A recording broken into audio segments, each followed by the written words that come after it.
U.S. government should be barred from quickly deporting immigrant parents who are reunited with their children because doing so could violate the children's rights to seek asylum, a rights group said on Monday.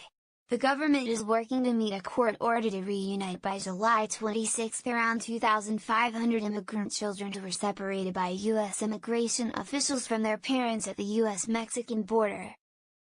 The American Civil Liberties Union, which brought the case that led to the reunification order, said in court papers on Monday that immigrant parents should be given a week after being reunited to decide if they want to be deported alone or as a family. A one-week stay is a reasonable and appropriate remedy to ensure that the unimaginable trauma these families have suffered does not turn even worse because parents made an uninformed decision about the fate of their child, the ACLU wrote in a filing with the San Diego federal court. The ACLU has used the case to challenge a policy of President Donald Trump's administration to separate families as part of a broader crackdown on illegal immigration. The president ordered the practice stopped on June 20 after widespread public outcry.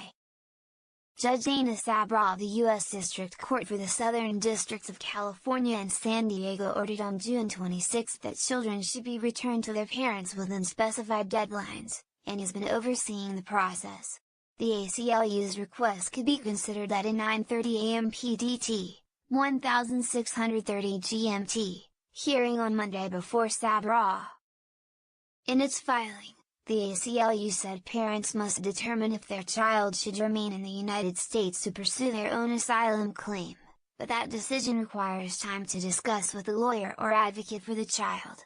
The rights group said it was acting on persistent and increasing rumors of rapid deportations, which it said the U.S. government has not denied. The U.S. Department of Homeland Security did not immediately respond to a request for comment. Many of the immigrants separated from their children were seeking asylum after fleeing violence and crime in Guatemala, El Salvador, and Honduras.